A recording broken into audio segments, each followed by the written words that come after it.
അച്ഛൻ്റെ വാക്കുകൾ എല്ലാവരും കേട്ടു. ആരും പക്ഷേ ഒരക്ഷരം പോലും ഉരിയാടാതെ നിൽക്കുകയാണ് ചെയ്തത്. റൂമിലേക്ക് കയറിപ്പോയ കാർത്തി തൻ്റെ ഫോൺ എടുത്തുകൊണ്ട് ബെഡിലേക്ക് മറിഞ്ഞു. ഗാലറി നിറയെ ദേവികയുടെ ചിരിക്കുന്ന മുഖം മാത്രം. എൻ്റെ പെണ്ണേ, നീ അറിയുന്നുണ്ടോ ഈ ഉള്ളവൻ്റെ പ്രാണസങ്കടം? നിന്നെ വിട്ടുപിരിയാൻ എനിക്ക് ഈ ജന്മമാകില്ല. നിനക്ക് പകരം മറ്റൊരുവളെ ഈ മുറിയിലേക്ക്, അത് സങ്കല്പിക്കാൻ പോലും എനിക്കാവില്ല. അവളുടെ ഫോട്ടോയിലേക്ക് നോക്കിയിരുന്നപ്പോൾ കാർത്തിയുടെ കണ്ണുകൾ അവൻ പോലും അറിയാതെ നിറഞ്ഞു. കൈകൾ രണ്ടും നെറ്റിമേൽ പിണഞ്ഞുകൊണ്ട് കണ്ണടച്ച് കിടക്കുകയാണ് അവൻ. പെട്ടെന്നാണ് അവൻ്റെ ഫോൺ റിങ് ചെയ്തത്. എടുത്തു നോക്കിയതും അവൻ്റെ മുഖത്ത് ഒരു പുഞ്ചിരി മുട്ടിട്ടു. ഹലോ, അതെ കാർത്തിയേട്ടാ, എവിടെയാണ്? എത്ര നേരമായി വിളിക്കുന്നു, കണക്റ്റ് ആവുന്നേ ഇല്ലല്ലോ. ദേവികയുടെ പരിഭവം അവൻ്റെ കാതുകളിൽ തുളച്ചു കയറി. കുറച്ചു ബിസിയായിരുന്നു പെണ്ണെ, അവധിയെടുത്തു. നീ എവിടാ? ഞാൻ കോളേജിലാണ്. ഇന്ന് ലീവ് എടുക്കുന്ന കാര്യം പറഞ്ഞില്ലല്ലോ ഏട്ടാ. ഫോട്ടോയും കിട്ടിയില്ല. പെട്ടെന്നൊരാവശ്യം വന്നു മോളെ, അതാണ്. കാർത്തിയേട്ടാ, എന്താണ് ഇത്രയും അത്യാവശ്യം? എന്നോട് പറഞ്ഞൂടെ? അങ്ങനൊന്നുമില്ല. അച്ഛന് ട്രഷറി വരെ ഒന്ന് പോകണമായിരുന്നു. ഒപ്പം ചെല്ലാൻ എന്നെ കൂടി വിളിച്ചു. അതേ ഉള്ളൂ. ഏട്ടാ, എന്താടി? എന്തെങ്കിലും പ്രശ്നമുണ്ടോ? ഏട്ടൻ്റെ ശബ്ദത്തിന് എന്തോ ഒരു മാറ്റം. ഹേയ്, ഒന്നുമില്ല, നിന്റെ തോന്നലാണ്. സത്യമാണോ ഏട്ടാ? അതേടി. നീ ഇനി എന്നാണ് വരുന്നത് നാട്ടിലേക്ക്? ഈ മാസം ഒടുക്കമാവും ഏട്ടാ. എല്ലാവരും എവിടെ? മീനൂട്ടി പോയോ കോളേജിൽ? അവൾക്കും പനിയുടെ ഒരു ആരംഭം പോലെ, അതുകൊണ്ട് പോയില്ല. ഞങ്ങൾ രണ്ടാളും ലീവ് എടുത്തു. ആണോ? ഞാൻ അവളെ വിളിച്ചോളാം ഏട്ടാ. ഇപ്പോൾ ബെല്ലടിക്കും, വെച്ചോട്ടെ. ആ ശരി. അവൻ ഫോൺ കട്ട് ചെയ്തു. എല്ലാ ദിവസവും കോളേജിലേക്ക് പോകാനിറങ്ങുമ്പോൾ തൻ്റെ ഒരു സെൽഫി അവൾക്ക് അയച്ചു കൊടുക്കണം. അവൾ തിരിച്ചും. നിർബന്ധമാണ് അവൾക്ക്. ഇന്ന് താനാണെങ്കിൽ ഫോട്ടോ അയക്കാൻ മറന്നു. അതിൻ്റെ പരാതി പറഞ്ഞ് വിളിച്ചതാണ് ദേവു. കാർത്തിയുടെ നെഞ്ചു വിങ്ങിപ്പൊട്ടി. എറണാകുളത്ത് എഞ്ചിനീയറിങ്ങിന് പഠിക്കുകയാണ് ദേവിക. ഇനി 2 വർഷം കൂടിയുണ്ട് കോഴ്സ് തീരാൻ. മീനൂട്ടിയുമായിട്ട് നല്ല അടുപ്പമാണ് അവളും. പട്ടുപാവാടയും ബ്ലൗസും അണിഞ്ഞ് നീളൻ മുടി കുളിപ്പിന്നൽ പിന്നിയിട്ടുകൊണ്ട് അതിലേക്ക് കുറച്ച് തുളസിക്കതിരും തിരുകി വിടർന്ന മിഴികളിൽ കരിമഷി പടർത്തി വെണ്ണക്കൽ മൂക്കൂത്തിയും ഇട്ടുകൊണ്ട് എല്ലാ ആഴ്ചയും അമ്പലത്തിലേക്ക് വന്നിരുന്ന അവളെ കാത്ത് കൈത്തോടിൻ്റെ വക്കത്ത് താൻ അങ്ങനെ നിൽക്കും. അകലെ നിന്നും ഓടിപ്പാഞ്ഞു വരുന്ന അവളെ കാണുമ്പോൾ മനസ്സിൽ പ്രണയമഴ പെയ്യും. ചെമ്മൺ പാതയിലൂടെ അവളുടെ കിളിക്കൊഞ്ചൽ കേട്ട് അങ്ങനെ താനും നടക്കും. തങ്ങളുടെ സ്വപ്നങ്ങളും പ്രതീക്ഷകളും ഒക്കെ പങ്കുവെക്കുന്നത് ഈ നടത്തത്തിലായിരുന്നു. സാക്ഷിയായി കശുമാവിൻ ചില്ലയിൽ ഇരിക്കുന്ന വണ്ണാത്തിക്കിളിയും ഇണയും കാണും. അവറ്റോൾക്കും തങ്ങളെ അറിയാം നല്ലോണം. കാർത്തിയുടെ ഓർമ്മകൾ പിന്നിലേക്ക് സഞ്ചരിച്ചു. പുൽനാമ്പിനോടും പൂമ്പാറ്റയോടും അടയ്ക്കാക്കുരുവിയോടും അണ്ണാറക്കണ്ണനോടും തെക്കേപ്പാടെ തഴിഞ്ഞു നടക്കുന്ന പൂവാലി പയ്യോടുമൊക്കെ അവൾ മിണ്ടിയും പറഞ്ഞുമൊക്കെയാണ് അമ്പലത്തിലെത്തുന്നത്. മിക്കവാറും നേദ്യം കഴിഞ്ഞിരിക്കും. വട്ടയിലയിൽ പൊതിഞ്ഞു കിട്ടുന്ന നെയ്പായസവും വാങ്ങി കൂട്ടുകാരനായ മിത്രൻ തിരുമേനിയോട് വിശേഷങ്ങൾ പങ്കുവച്ച് തിരിച്ചും അതേ നടത്തം. അരയാൽ ചുവടിൽ വെച്ച് മിത്രൻ കൊടുത്ത ചന്ദനത്തിൽ നിന്നും അല്പമെടുത്ത് തൻ്റെ നെറ്റിയിലേക്കൊന്ന് വരയ്ക്കും അവൾ. അപ്പോൾ അവളിൽ നിന്നും ഉതിർന്നു വന്നത് പനിനീരിൻ്റെയും കളഭത്തിൻ്റെയും ത്രസിപ്പിക്കുന്ന സുഗന്ധമായിരുന്നു. പറഞ്ഞിട്ടും തീരാത്തതുപോലെയാണ് ദേവൂട്ടിക്ക് വിശേഷങ്ങൾ. അമ്പലത്തിൽ നിന്നും ഇറങ്ങുമ്പോൾ തന്നെ പറയും, വേണുവേട്ടൻ്റെ പീടികയിൽ നിന്നും തേൻമുട്ടായി വേണമെന്ന്. ഒപ്പം ഒരു പാക്കറ്റ് കടലമിഠായിയും. അതുമാത്രമുള്ളൂ അവൾക്ക് ആകെയുള്ള നിർബന്ധം. തങ്ങളുടെ ഈ യാത്രകളിൽ ഇന്നോളം മുടക്കം വന്നിട്ടില്ലാത്ത കാര്യവും ഇതുതന്നെയായിരുന്നു. കോളേജിലേക്ക് പോകേണ്ടി വരുമെന്നറിഞ്ഞപ്പോൾ ഇരുമനവും മൂകമായി കരഞ്ഞു. ഒന്ന് കാണാതെ, ഒരു വാക്കുരിയാടാതെ വാശിയോടെ താനും നടന്നു. ഒരു സന്ധ്യാസമയത്ത് ദേവുവിൻ്റെ അമ്മ വരുന്നുണ്ട് വീട്ടിലേക്ക്. അമ്മ എടുത്തുവെച്ച മൂവാണ്ടൻ മാങ്ങ ഉപ്പും മുളകുപൊടിയും കൂട്ടി കഴിക്കുകയാണ് നീളൻ വരാന്തയിലെ അരഭിത്തിയിലിരുന്ന് താനും മീനൂട്ടിയും. പടിപ്പുരവാതിൽ കടന്ന് വേഗത്തിൽ വരുന്ന പ്രഭച്ചേച്ചിയുടെ മുഖം കണ്ടപ്പോൾ അത്ര പന്തിയല്ലെന്ന് തോന്നി. മുഖത്തെയും കഴുത്തിലെയും വിയർപ്പ് കണങ്ങൾ ഒപ്പിക്കൊണ്ട് അവർ ഉമ്മറത്തേക്ക് കയറി. എന്താ പ്രഭേ, ആകെ വല്ലാണ്ടിരിക്കുന്നല്ലോ, എന്തുപറ്റി? അമ്മ അപ്പോളേക്കും ചോദിച്ചു കഴിഞ്ഞു. സീതേടത്തി, 50,000 രൂപ കൊണ്ട് അടച്ചതാണ് കോളേജിൽ. ഇപ്പോൾ ദേ അവൾ പറയുക പഠിക്കാൻ പോകണില്ലെന്ന്. ഈ കുട്ടി ഇങ്ങനെ തുടങ്ങിയാൽ ഞങ്ങൾ എന്തു ചെയ്യും? കാർത്തി ഒന്നും മിണ്ടാതെ മാങ്ങാ കഷ്ണം ആസ്വദിച്ചിരുന്ന് കഴിക്കുക. മോനെ കാർത്തി, നീ ഒന്ന് ചെന്ന് പറയണുണ്ടോ അവളോട്? ഇല്ലെങ്കിൽ അച്ഛൻ അവൾക്കിട്ട് 2 പൊട്ടിക്കും. പ്രഭ തൻ്റെ ആകുലത മറയ്ക്കാതെ പറഞ്ഞു. ഞാൻ എന്തു പറയാനാ ചേച്ചി, അവളുടെ തീരുമാനം പോലെ നടക്കട്ടെ. ആഹാ, അപ്പോൾ 2 കൂടി ഒത്തോണ്ടാ? ദേ കാർത്തി, നീ അങ്ങോട്ട് ചെല്ല്, മീനൂട്ടിയും കൂട്ടിക്കോ. സീത മകനെ നോക്കി പേടിപ്പിച്ചു. പക്ഷേ ഒരു കൂസലുമില്ലാതെ ഇരിക്കുന്ന അവനെ കണ്ടതേ മീനൂട്ടിക്ക് കാര്യം പിടികിട്ടി. ഇതവൻ്റെ പിണക്കം കൊണ്ടാവും ഇങ്ങനെ ദേവു വാശി പിടിക്കുന്നത്. ഒന്നും മിണ്ടാതെ മീനുവും അവൻ്റെ അരികിലിരുന്നു. പ്രഭച്ചേച്ചിയാണെങ്കിൽ അമ്മയോട് തൻ്റെ വിഷമങ്ങളെല്ലാം പറയുകയാണ്. ദേവുവിൻ്റെ ചേട്ടൻ വിനീതിന് കല്യാണം ആലോചിക്കുന്നുണ്ട്. പക്ഷേ ഒന്നും അങ്ങോട്ട് നടക്കുന്നില്ല. ആൾക്ക് അല്പം മുടന്തുണ്ട്. പോരാഞ്ഞിട്ട് എന്തൊക്കെയോ ജാതകദോഷവും. നേർച്ചയും വഴിപാടുമൊക്കെയായി അമ്പലത്തിൽ കയറി ഇറങ്ങുകയാണ്. ദേവുവിൻ്റെ കാര്യത്തിലാണ് അവരുടെ ഏക പ്രതീക്ഷ. അവളും കൂടി ഇപ്പോൾ ഒരു പ്രകാരത്തിൽ പ്രഭയെ സമാധാനിപ്പിച്ച് പറഞ്ഞു വിട്ടിട്ട് സീത മകനെ നേരിട്ടു. മര്യാദയ്ക്ക് നീ അവളുടെ അടുത്ത് ചെന്ന് പഠിക്കാൻ പോകുന്ന കാര്യം സമ്മതിപ്പിച്ചോണം, ഇല്ലെങ്കിൽ എൻ്റെ സ്വഭാവം അറിയും. അമ്മ, ഞാൻ അവളോട് ഒന്നും പറഞ്ഞിട്ടില്ല. ദേ കാർത്തി, വേണ്ട കേട്ടോ, എൻ്റെ അടുത്ത് നീ കള്ളം പറയണ്ട. ചട്ടുകമെടുത്ത് പഴുപ്പിച്ച് നിൻ്റെ തുടയിൽ വെക്കും ഞാൻ. അങ്ങനെ പറഞ്ഞു കൊടുക്ക എൻ്റെ അമ്മേ. 2 ദിവസമായിട്ട് ദേവു അമ്പലത്തിലേക്ക് പോകുന്നില്ല. വീട്ടിൽ തന്നെ ചടഞ്ഞുകൂടിയുള്ള ഈ ഇരിപ്പ് കളരിക്കിലെ സിദ്ധിയാണ് എന്നോട് പറഞ്ഞത്. മീനൂട്ടി ഒറ്റ ശ്വാസത്തിൽ പറഞ്ഞു നിർത്തി. അങ്ങനെ വഴിക്ക് വാ. അപ്പോൾ നീ കാരണമല്ലേടാ അവള് ഇങ്ങനെയൊക്കെ പറയുന്നത്. അച്ഛൻ ഇങ്ങോട്ട് വരട്ടെ, ഞാൻ പറയുന്നുണ്ട്. മുറ്റത്തുണങ്ങാനിട്ടിരിക്കുന്ന വറ്റൽമുളക് ഒന്നുകൂടെ ചിക്കിയിട്ടിട്ട് സീത അകത്തേക്ക് കയറിപ്പോയി. ഓ, ഇനി അച്ഛനോടൊന്നും പറയണ്ട, ഞാൻ അവളുടെ അടുത്തേക്ക് പോയിക്കോളാം. സീത അകത്തളത്തിലെത്തിയപ്പോൾ കേട്ടു മകൻ്റെ വാക്കുകൾ. ചുണ്ടിൽ ഒരു ചിരിയുമായി അവർ വീണ്ടും ഉമ്മറത്തേക്ക് വന്നു. എൻ്റെ മോനെ, എന്തായാലും അവൾ നിനക്കുള്ളത് തന്നെയാണ്. യാതൊരു സംശയവും ആ കാര്യത്തിൽ വേണ്ട. നന്നായി പഠിക്കുന്ന കുട്ടിയല്ലേ അവൾ. പഠിച്ചൊരു ജോലിയൊക്കെ നേടട്ടെ. നാളെ നിങ്ങളുടെ മക്കളും അല്ലല്ലറിയാതെ വളരട്ടെ. ഇപ്പോഴത്തെ ഈ കുറുമ്പൊക്കെ പോയി കഴിഞ്ഞ് ജീവിച്ചു തുടങ്ങുമ്പോഴാണ് അതിൻ്റെ വിലയറിയൂ. സീതയോട് മറുപടിയൊന്നും പറയാതെ കാർത്തി ബൈക്ക് എടുത്തുകൊണ്ട് വേഗത്തിൽ ഓടിച്ചുപോയി. മീനൂട്ടി റെഡിയായി വന്നപ്പോഴേക്കും കണ്ടു ഏട്ടൻ്റെ ബൈക്ക് കടന്നു പോകുന്നത്. ഒടുവിൽ തൻ്റെ മനസ്സിലെ നൊമ്പരം ഒക്കെ മാറ്റി അവളെ പറഞ്ഞ് മനസ്സിലാക്കി പഠിക്കുവാൻ അയച്ചു.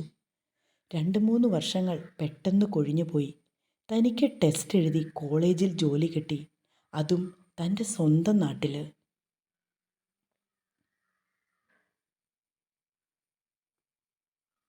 ദേവു ഇത് ഫൈനൽ ഇയർ ആണ്. 3-4 മാസം കൂടി കഴിഞ്ഞാൽ അവൾക്ക് പരീക്ഷയൊക്കെ കഴിഞ്ഞ് ഫ്രീ ആവാം. അതിനുശേഷം കല്യാണത്തെക്കുറിച്ച് ചിന്തിക്കാം. അതാണ് കാർത്തിയുടെ പ്ലാൻ. മോനെ. അമ്മയുടെ തണുത്ത വിരലുകൾ അവൻ്റെ നെറ്റിമേലോടി. പെട്ടെന്നാണ് കാർത്തി കണ്ണു തുറന്നത്. അവൻ അമ്മയെ നോക്കി. എൻ്റെ കുട്ടി കരയുവാണോ? അവൻ ഒന്നും മിണ്ടാതെ കിടന്നു. സത്യമായിട്ടും എനിക്കറിയില്ല മോനെ, അച്ഛൻ എന്താണ് ഇങ്ങനെയൊരു മനമാറ്റമെന്ന്. ആരും ചോദിച്ചിട്ട് ഒന്നും പറയുന്നില്ല മോനെ. ഏട്ടാ, മീനൂട്ടിയാണ്. അവളുടെ കയ്യിൽ ഫോണുമുണ്ട്. ദേവു ഇപ്പോൾ വിളിച്ചു. എനിക്ക് പനിയാണെന്ന് ഏട്ടൻ പറഞ്ഞോ അവളോട്? ആ, പറഞ്ഞു. ഏട്ടൻ എത്രയും പെട്ടെന്ന് അവളോട് ഇങ്ങോട്ട് വരാൻ പറയൂ. അവളും കൂടെ വന്നിട്ട് നമ്മൾക്ക് അച്ഛനോടും ദേവൻ മാമയോടും ഒക്കെ കാര്യങ്ങൾ പറയാം ഏട്ടാ. അല്ലാണ്ട് ഏട്ടൻ ഇങ്ങനെ വിഷമിച്ച് കിടക്കാതെ. അതിനവിടെ ആർക്കും ഒരെതിർപ്പുമില്ലല്ലോ. അച്ഛനല്ലേ ഇപ്പോൾ ഇങ്ങനെയൊരു തീരുമാനമെടുത്തത്. ദേവൻ മാമ കൂടി ഇങ്ങോട്ട് വരട്ടെ. രണ്ടാളും ഇണപിരിയാത്ത സുഹൃത്തുക്കളല്ലേ. അപ്പോൾ ഇത്രയും വലിയൊരു കടുത്ത തീരുമാനമൊന്നും എടുക്കാൻ അച്ഛന് സാധിക്കില്ല. ഏട്ടൻ വിഷമിക്കാതെ എഴുന്നേറ്റ് വന്ന് ഊണ് കഴിക്ക്. മീനു അവനെ ആശ്വസിപ്പിച്ചു. നല്ല മഴയായിരുന്നു ഉച്ചയ്ക്ക് ശേഷം.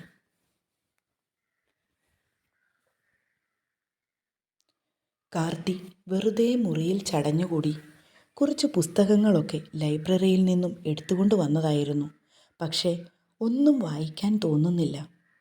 വൈകുന്നേരമായപ്പോഴേക്കും കുളിയൊക്കെ കഴിഞ്ഞ് കാർത്തി നേരെ അമ്പലത്തിലേക്ക് നടന്നു. മനസ്സാകെ കലുഷിതമാണ്. ഭഗവാന്റെ മുന്നിൽ പോയി നിന്ന് എല്ലാം മറന്നൊന്ന് പ്രാർത്ഥിക്കണം.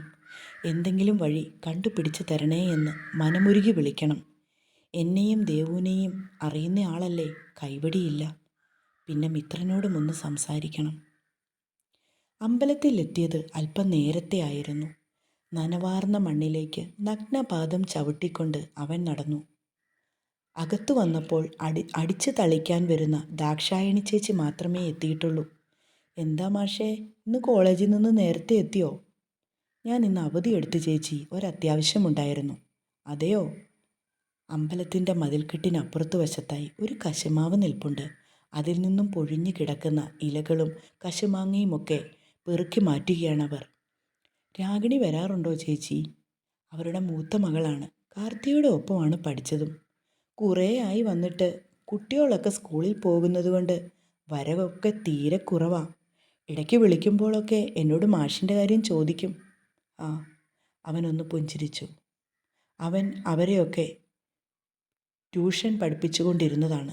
ഒട്ടുമിക്ക ആളുകളും അതുകൊണ്ട് അവനെ മാഷെന്നാണ് വിളിക്കുന്നത്. കുറച്ചു കഴിഞ്ഞതും മാല കെട്ടുന്ന പാർവതി വാരസ്യാർ വന്നു. കാർത്തിയോട് കുശലമൊക്കെ ചോദിച്ചിട്ട് അവർ തുളസിയും തെച്ചിയും അരളിയും ഒക്കെ പറിക്കുവാനായി തൊടിയിലേക്കിറങ്ങി. എവിടെ നിന്നോ കുറേ പ്രാവുകൾ വന്ന് കോവിലിൻ്റെ മുകളിലേക്കിരുന്നു. എന്താണ് കാർത്തി? ആദ്യം നിന്റെ പ്രശ്നം പറയൂ, എന്നിട്ടല്ലേ ബാക്കി. മേൽശാന്തി എന്ന് ബോർഡ് വെച്ചിട്ടുള്ള മുറിക്കകത്തിരുന്ന് സംസാരിക്കുകയാണ് മിത്രൻ. കാർത്തിയുടെ മൗനം അവനെ ശരിക്കും വേദനിപ്പിച്ചു. എന്തൊക്കെയോ കാര്യമായിട്ട് അവൻ്റെ മനസ്സിൽ വിഷാദം തട്ടിയിട്ടുണ്ട്. ഇതുവരെ ഇങ്ങനെയൊരു ഭാവത്തിൽ കാർത്തിയെ താൻ കണ്ടിട്ടില്ല. എപ്പോഴും ചുണ്ടിൽ സദാ പുഞ്ചിരിയുമായിട്ടാണ് കാർത്തി വരാറുള്ളത്. ഇല്ലത്തെ എന്തെങ്കിലും വിഷമതകളൊക്കെ ആണെങ്കിലും താൻ കാർത്തിയോടാണ് പങ്കുവയ്ക്കുന്നത്. കൂടുതലും സാമ്പത്തിക ഞെരുക്കമാണ്. താൻ ചോദിക്കാതെ തന്നെ കാർത്തി എപ്പോഴും സഹായിക്കും.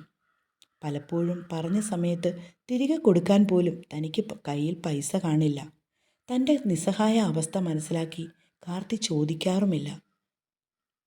ഇന്നുവരെ താൻ കാണാത്ത അറിയാത്ത ഒരു ഭാവമാണ് ഇപ്പോൾ തൻ്റെ കൂട്ടുകാരന്. കാർത്തി, എന്താണെങ്കിലും പറയൂ, ഭഗവാൻ നിന്റെ വിഷമത്തിനൊരു വഴി കാണിച്ചു തരും. അവൻ്റെ തോളിൽ തട്ടിക്കൊണ്ട് മിത്രൻ പറഞ്ഞു. ഒരു ദീർഘനിശ്വാസത്തോടെ അന്ന് സംഭവിച്ച കാര്യങ്ങൾ ഒന്നൊന്നായി കാർത്തികേയൻ മിത്രനോട് വിവരിച്ചു കൊടുത്തു. എല്ലാം കേട്ടുകഴിഞ്ഞപ്പോൾ മിത്രനും അമ്പരപ്പാണുണ്ടായത്. വിശ്വസിക്കാൻ പറ്റുന്നില്ലല്ലോ കാർത്തി. എന്താണ് പെട്ടെന്ന് അച്ഛന് ഒരു മനംമാറ്റമുണ്ടായത്? സത്യമായിട്ടും എനിക്കറിയില്ല മിത്ര. അച്ഛൻ എല്ലാം തീരുമാനിച്ചുറപ്പിച്ച മട്ടാണ്. ഇല്ലടാ, അങ്ങനൊന്നും സംഭവിക്കില്ല. അച്ഛൻ്റെ ഉള്ളിൽ എന്താണെന്ന് നീ തന്നെ ഒന്ന് ചോദിച്ചറിയാൻ നോക്ക്. നിനക്കറിയാലോ മിത്ര, അച്ഛൻ പറയുന്നതൊക്കെയും ഇന്നുവരെ ഞങ്ങൾ അനുസരിച്ചിട്ടേ ഉള്ളൂ. ഒക്കെയും ഞങ്ങളുടെ നന്മയെ കരുതിയാണ് അച്ഛൻ ചെയ്യുന്നതും പ്രവർത്തിക്കുന്നതുമെല്ലാം. പക്ഷേ ഇപ്പോൾ കാർത്തിയുടെ വാക്കുകൾ ഇടറി. അച്ഛൻ്റെയും അമ്മയുടെയും ഒക്കെ സമ്മതത്തോടെയാണ് ഞാനും ദേവികയും പ്രണയിച്ചത്. ഇപ്പോൾ ഒടുക്കം ഇങ്ങനെയൊരു തീരുമാനം അച്ഛൻ എടുത്തത് അതെന്തിനാണെന്ന് എത്ര ആലോചിച്ചിട്ടും എനിക്ക് മനസ്സിലാകുന്നില്ല. എൻ്റെ ഇഷ്ടം ഒന്നും നോക്കണ്ട. ആ പെൺകുട്ടിയുടെ വീട്ടുകാർക്ക് സമ്മതമാണെങ്കിൽ ഈ വിവാഹം ഏറ്റവും അടുത്ത മുഹൂർത്തത്തിൽ നടക്കുമെന്നാണ് അച്ഛൻ പറഞ്ഞത്. അത്രത്തോളമായോ കാർത്തി കാര്യങ്ങൾ? അതെ, അവൻ പറഞ്ഞു. എങ്കിൽ നമ്മൾക്കൊരു കാര്യം ചെയ്താലോ? നമ്മൾക്ക് ദേവികയെ വിവരം അറിയിക്കാം. ആ കുട്ടി കൂടി വന്നാൽ എന്തെങ്കിലും ഒരു പോംവഴി കാണാം. അവൾക്കിത് കേൾക്കാൻ പോലുമുള്ള ത്രാണി ഉണ്ടാവില്ല. ആ നിമിഷം അവൾ വീണു പോകും. അങ്ങനെയൊന്നും ഉണ്ടാകില്ല. നീ എത്രയും പെട്ടെന്ന് ആ കുട്ടിയെ വിവരം അറിയിക്കുന്നതാണ് നല്ലതെന്ന് എനിക്ക് തോന്നുന്നു. ഞാൻ ഞാൻ എങ്ങനെയാണ് ഈ കാര്യം അവളോട് പറയുന്നത്? കാർത്തി തൻ്റെ കൈവിരലുകൾ കൂട്ടിയും അഴിച്ചും അങ്ങനെ തന്നെ ഇരുന്നു. എടാ, സങ്കടപ്പെടരുത്.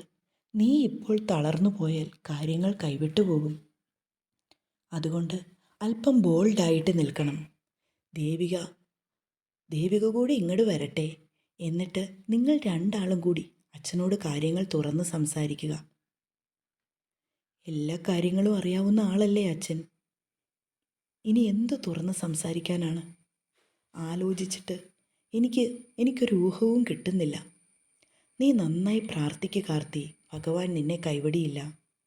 അവനെ ആശ്വസിപ്പിച്ചിട്ട് മിത്രൻ ശ്രീകോവിലിൽ തുറക്കുവാനായി കയറിപ്പോയി. ദീപാരാധന നേരത്ത് മനമുരുകി കാർത്തി കണ്ണനെ വിളിച്ചു. എനിക്ക് വിധിച്ചതാണെങ്കിലും അല്ലെങ്കിലും എൻ്റെ ജീവിതത്തിൽ ഒരു പെണ്ണുണ്ടെങ്കിൽ അത് ദേവികയായാൽ മതി. രാത്രിയിൽ അത്താഴം കഴിക്കാനിരുന്ന സമയത്താണ് അച്ഛൻ്റെ ഫോൺ റിങ് ചെയ്തത്. അമ്മ അത് ഓടിപ്പോയി എടുത്തുകൊണ്ട് വന്നു. ഗോപിനാഥനാണല്ലോ. അച്ഛൻ്റെ മുഖം പ്രസാദിച്ചു. കഴിപ്പ് നിർത്തിയിട്ട് അച്ഛൻ ഫോൺ എടുത്ത് കാതിലേക്ക് ചേർത്തു. ഹലോ, ആ മനസ്സിലായി. പിന്നെ മോന് കുട്ടിയെ ഇഷ്ടമായി. ഞാൻ വിളിക്കാനിരിക്കുമായിരുന്നു. അതെ അതെ, എന്നാൽ വൈകുന്നില്ല. ഈ ഞായറാഴ്ച തന്നെ ആയിക്കോട്ടെ. വേണ്ടപ്പെട്ട ആളുകൾ ഇവിടെ നിന്നും എത്താം. ഓക്കെ, എത്ര പേരാണെന്ന് ഞാൻ അറിയിക്കാം. ശരി ആയിക്കോട്ടെ. അച്ഛൻ ആഹ്ലാദത്തോടെ ഫോൺ വെച്ചു. സീതേ, അയാൾ പിന്തിരിഞ്ഞു വിളിച്ചു. ഈ ഞായറാഴ്ച കാലത്തെ 11 മണിയാകുമ്പോഴേക്കും ഇവിടെ നിന്നും കുറച്ച് ആളുകൾക്ക് പെൺകുട്ടിയെ കാണാൻ ഒന്ന് പോകണമല്ലോ. ഒന്നും വെച്ച് താമസിപ്പിക്കണ്ട. പോക്കുവരവൊക്കെ പെട്ടെന്ന് നടത്തണം. മറുപടിയൊന്നും പറയാതെ നിൽക്കുന്ന ഭാര്യയെ കണ്ടപ്പോൾ അയാൾക്ക് ദേഷ്യമായി. ഞാൻ പറഞ്ഞത് നീ കേട്ടില്ലേ? ഉവ്വ്. പിന്നെന്താ നീ ഒന്നും മിണ്ടാതെ നിൽക്കുന്നത്? അത് പിന്നെ എല്ലാം ഒന്നുകൂടെ ആലോചിച്ച് ചെയ്താൽ മതി. വിക്കി പറയുന്ന അമ്മയെ കാർത്തിയും മീനൂട്ടിയും നോക്കി. ഒന്നും മിണ്ടാതെ കാർത്തി വേഗം ഭക്ഷണം കഴിച്ചെഴുന്നേറ്റു. എന്നിട്ട് തൻ്റെ മുറിയിലേക്ക് പോയി. ദേവികയെ വിളിച്ച് കാര്യങ്ങളൊക്കെ അവതരിപ്പിക്കാനായിരുന്നു അവൻ്റെ നീക്കം. പക്ഷേ പിന്നീട് ആലോചിച്ചപ്പോൾ അവൻ അത് വേണ്ടെന്ന് വെച്ചു. ഒന്നുകൂടെ അച്ഛനോട് തുറന്ന് സംസാരിക്കാം, എന്നിട്ടാവാം ബാക്കി. എല്ലാ ദിവസവും അത്താഴം കഴിഞ്ഞ് ഒരു അരമണിക്കൂർ അച്ഛൻ ഉമ്മറത്ത് പോയി ചാരുകസേരയിലിരിക്കും. അതാണ് പതിവ്. നാരായണീയത്തിലെ ഏതെങ്കിലും ഒരു ശ്ലോകവും കേട്ടുകൊണ്ട്. മിക്കവാറും അച്ചമ്മയും അടുത്ത് കാണും. ഇപ്പോൾ കുറച്ചായിട്ട് ആരോഗ്യപരമായ ബുദ്ധിമുട്ടുകൾ കാരണം അച്ചമ്മ നേരത്തെ കിടക്കും. അതുകൊണ്ട് അച്ഛനോടൊന്ന് തുറന്ന് സംസാരിക്കാമെന്ന് അവൻ കരുതി. കാർത്തി അച്ഛൻ്റെ അടുത്തേക്ക് ചെന്നു. ശിരസിൻ്റെ പിന്നിലേക്ക് ഇരു കൈകളും പിണഞ്ഞുകൊണ്ട് കണ്ണുകൾ അടച്ച് ചാരുകസേരയിൽ എന്തോ കാര്യമായ ആലോചനയിൽ കിടക്കുകയാണ് അച്ഛൻ. അച്ഛാ, അവൻ വിളിച്ചതും അയാൾ എഴുന്നേറ്റു. അത് പിന്നെ എനിക്കൊരു കാര്യം പറയാനുണ്ടായിരുന്നു. എന്താണ്? അച്ഛാ, ദേവിക, അവളെ മറക്കാൻ എനിക്ക് ഈ ജന്മം സാധിക്കില്ല. ദയവ് ചെയ്ത് അച്ഛൻ ഈ വിവാഹ ആലോചനയുമായി മുന്നോട്ട് പോകരുത്. എനിക്കത് താങ്ങാനുള്ള ശേഷിയില്ല. കാര്യങ്ങൾ അറിയുമ്പോൾ ദേവികയും സഹിക്കില്ല അച്ഛാ. അച്ഛൻ ഞങ്ങളെ മനസ്സിലാക്കണം. ഒരു നിമിഷം അയാളൊന്നും മിണ്ടിയില്ല. ആദ്യം കാണുമ്പോൾ മകനെ തുറച്ചു നോക്കി. എന്നിട്ട് അവൻ്റെ ചുമലിൽ കൈവച്ചു. മോനെ, നിനക്ക് വിഷമമാകുമെന്ന് എനിക്കറിയാം. നിന്റെ സ്നേഹത്തിൻ്റെ ആഴം എത്രത്തോളം ഉണ്ടെന്നും എനിക്കറിയാം. പക്ഷേ ഇത് വേണ്ട മോനെ. നിങ്ങൾക്ക് രണ്ടാൾക്കും അതാണ് നല്ലത്. ജീവിച്ചു തുടങ്ങുമ്പോൾ ഇതൊക്കെ ഒരു കടങ്കഥ പോലെ നിങ്ങൾ മറക്കും. അച്ഛാ എനിക്ക് കഴിയില്ല അച്ഛാ. അവൻ അച്ഛനെ കെട്ടിപ്പിടിച്ചു കരഞ്ഞു. മോനെ, അത് കണ്ടുകൊണ്ട് വന്ന സീതയും കരഞ്ഞുപോയി. കാർത്തി, നീ കരയുവാണോ മോനെ? അമ്മേ, എനിക്ക് സഹിക്കാൻ പറ്റില്ല. അവൾ പാവമല്ലേ. ഇതൊക്കെ അറിയുമ്പോൾ പിന്നെ ജീവനോടെ പോലും കാണില്ലമ്മേ എൻ്റെ ദേവു. മോൻ്റെ സങ്കടം കണ്ടില്ലെന്ന് നടിക്കരുതേ. അവനും ദേവും അത്രയ്ക്ക് ഇഷ്ടപ്പെട്ടു പോയതല്ലേ. സീത ഭർത്താവിനോട് കേണു. ഇല്ല സീതേ, ഈ കാര്യത്തിൽ ഒരു മാറ്റവുമില്ല. ഇവിടെ ഇവിടെ എൻ്റെ തീരുമാനം മാത്രമേ നടക്കൂ. അയാൾ അയാൾ എന്തൊക്കെയോ തീരുമാനിച്ച മട്ടിലായിരുന്നു.